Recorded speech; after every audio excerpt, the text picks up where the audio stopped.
I mean, it must be. She must have gone on the trip, right? Who was Myrtle? She was Daddy's secretary. She came when she was in high school, and she stayed through John. Yeah. Yeah, I don't know, 50 years, long time. Yeah, There's and Nancy Holden. she knew everything about the family, and she was absolutely trustworthy. There was never any question of any information getting outside the family. Yeah. And John didn't like her because she whistled. She would, and that would just drive him nuts. But John was who he was, and he stood it, because she was in the business, you know. But it was difficult for him, and Daddy would talk over all the family business. He would say, "Well, when you know what you want for Christmas, let Myrtle know." So she was in on all the family stuff, you know, That's and great. absolutely trustworthy. It was a wonderful thing for him. Yeah. But So- mother and she had a courteous relationship. Yeah. Well, yeah, Myrtle was always very friendly to us, to everybody. She was Yeah. she always had a smile and would stop whatever Uh-huh. she was doing. But always a little bit strange. Yeah, A she little- was. Maybe insecure socially, sort of. Who's this guy? Milton Frank. Milton Frank, yeah. Did you have any? He lived across the Interactions? street from the hatchery. He worked there from the beginning. He went with us on trips because he took care of the lanterns, and he could fire the stove, and he was just a general handyman. And Daddy just included him because he was useful.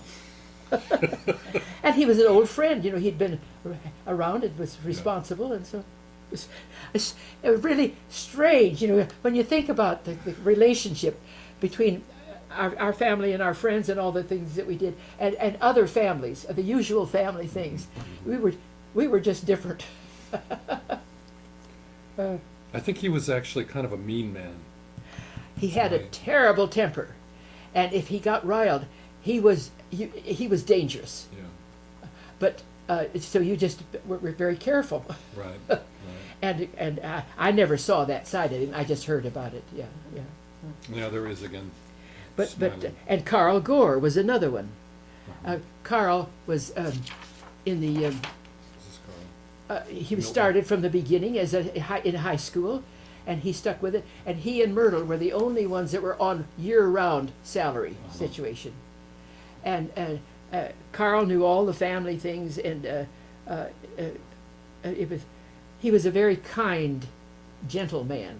His father was a drunkard, and I remember my father told me, Carl came over and just almost in tears because the situation his father was in, and Daddy stepped in and got Roy, that was the father, and they had a little prayer service, and he was responsible, I think, for getting Roy out of that drunkenness, because it was affecting Carl so severely, and Roy worked at the hatchery too. I didn't know Roy. I knew Carl, of He was course. the father, yeah. He must have died before I got there, but Probably. Carl had polio. Yes, and so he and had was a- lame in one leg. yeah. Yeah, and Charlie said once that somebody asked him, said, "You know the fellow with the limp?" And we didn't know who he was talking about, because it was such a part of Carl. You know, just accept it. It wasn't any big deal. He played tennis. He would limp around.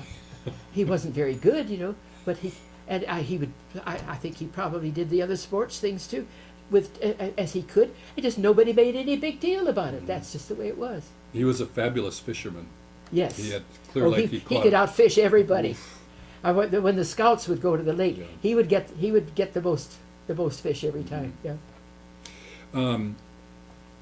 He also, I remember Dad saying he was a bad driver, and they had to replace the clutch of the truck. Carl had his own truck, Oh. and they had to replace the clutch every year because he just rode the clutch, which means you leave, and maybe it had to do with his polio, but he would leave his foot on the clutch all the time, so there was always I was getting trying to think ground which foot a it was. little I think bit. it was his left leg, but I'm not sure. Well, that would be the clutch That leg. would be the clutch pedal, wouldn't it?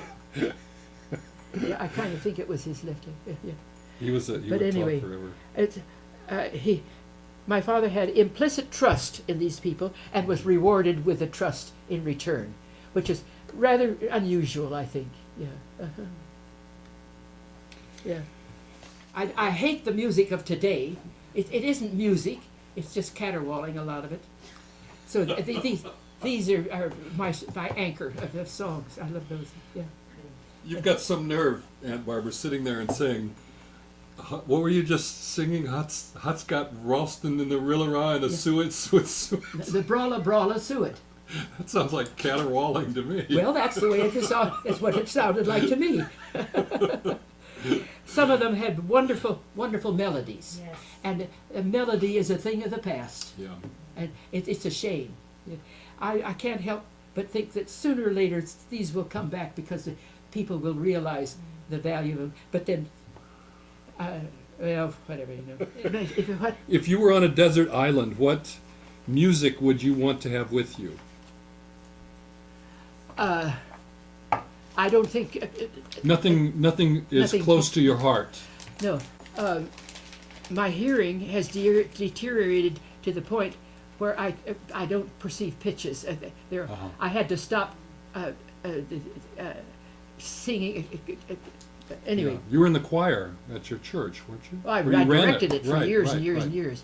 But it's been just fairly recently that my perception of pitch is kaplooey. Uh-huh. So I don't go to the music programs because I can't make any sense out of it. Uh-huh. So music, probably I would not choose. I don't know. Is there some song that you connect with a moment in your past when you were young and? Well, I did the alto, the solos in the Messiah, but for our church and in college and a couple of other places. So probably that would be the most continuing one, perhaps. Yeah. What about popular songs? Was there anything that sticks out in your mind from when you were some young? of I keep singing over and over. It had to be you. It wanted to you. I wandered around, finally found somebody who could. And I was singing that for Chris, and then I said, well, I didn't know if it was off. And I said, now this is a scale, so do, re, mi, fa, sol, la, ti.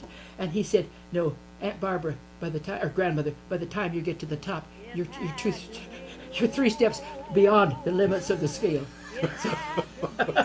So it just was yeah.